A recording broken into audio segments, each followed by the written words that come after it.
Back again on Kent's Newport. We've got our fresh bearings ready to go on our axles. We're gonna get our axles in, get all that buttoned up, get gear oil in her. Still gotta drain and fill the oil on the engine. Gotta put the Patronics on.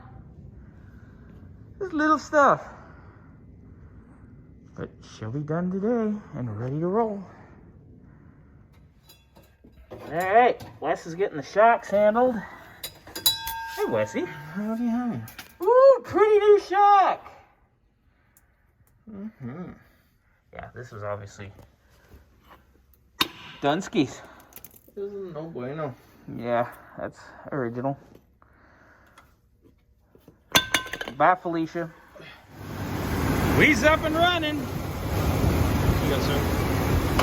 Here you go, sir. Oh, shit. Good save.